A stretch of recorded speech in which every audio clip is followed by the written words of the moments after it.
16 जुलाई 2025 को भारत के केरल की रहने वाली एक नर्स को यमन में सजाए मौत दी जाएगी। तो दोस्तों जानने की कोशिश करते हैं कि आखिर इस नर्स को सजाए मौत क्यों सुनाई गई और 16 अप्रैल को इसे गोली से क्यों भुना जाएगा। क्योंकि भारत में फांसी पर लटकाया जाता है और यमन में गोली मारी जाती है। दोस्तों इस नर्स का नाम है निमिषा प्रिया, जो कि केरल प्रदेश के पलक्कड़ जिले की रहने वाली है। 2008 में इसने नर्स की पढ़ाई कंप्लीट की थी और उसके बाद ये यमन चली गई थी ताकि वहां पे जाके अच्छी जॉब कर सके और अच्छे पैसे कमा सके। और निमिषा प्रिया का एक सपना था कि वो भी यमन में अपना एक क्लिनिक खोले, इसीलिए वो वहां पे रह के बहुत मेहनत करती है, काम करती है। तभी इसे 2015 में एक आदमी मिलता है जिसका नाम होता है तलाल अब्दो मेहंदी। ये तलाल अब्दो मेहंदी से कहती है कि यमन का कानून जो है वो भारत से बिल्कुल अलग है, क्योंकि यमन में बाहर का आदमी कोई भी अपना काम नहीं खोल सकता। यमन में सिर्फ बाहर के आदमी जो है जॉब करने के लिए जा सकते हैं, ना कि अपना स्टार्टअप करने के लिए। इसीलिए ये मेहंदी से मदद मांगती है ताकि वो अपना क्लिनिक यमन में खोल सके।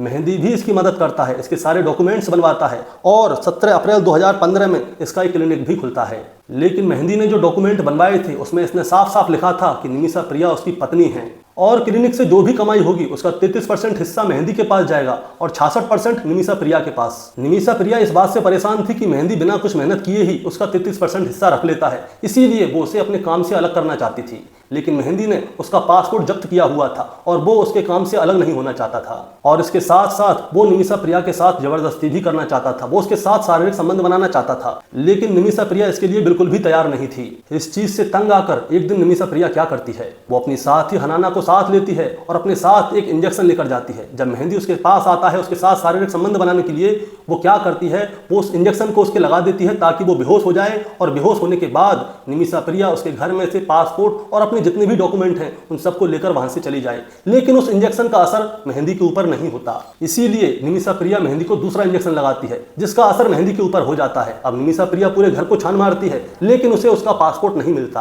और जब वो मेहंदी के पास जाती है उसे चेक करने के लिए, तो उसे पता चलता है कि मेहंदी मर गया। इसके बाद वो मेहंदी की लाश को ठिकाने लगाने के लिए उसे एक पानी की टंकी में डाल देती है और वहां से भाग जाती है। लेकिन आखिरकार निमिषा प्रिया पुलिस के हत्थे चढ़ जाती है और फिर अदालत फैसला सुनाती है कि निमिषा प्रिया को 16 जुलाई 2025 को गोली से उड़ा दिया जाए, यानी कि उसे सजाए मौत दी जाए। निमिषा प्रिया की मां प्रेमा कुमारी भी यमन जाती है, वो वहां की सुप्रीम कोर्ट में जाती है, याचिका लगाती है, लेकिन उसकी याचिका रद्द कर दी जाती है। इसके बाद वो राष्ट्रपति के पास याचिका लगाती है, वहां से भी उसकी याचिका रद्द कर दी जाती है। और अब सारा देश लगा हुआ है, निमिषा प्रिया की मां लगी हुई है कि कैसे भी करके उसकी बेटी उस सजाए मौत से बच जाए और वापस भारत लौट के आ जाए। दोस्तों अगर इन सभी के प्रयास से निमिषा प्रिया बच जाती है तो वो भारत आ जाएगी। अगर वो नहीं बच पाती तो 16 जुलाई 2025 को उसे कंबल से लपेटा जाएगा और फिर उसे गोली से उड़ा दिया जाएगा, क्योंकि भारत में फांसी लगती है, यमन में गोली से उड़ाया जाता है।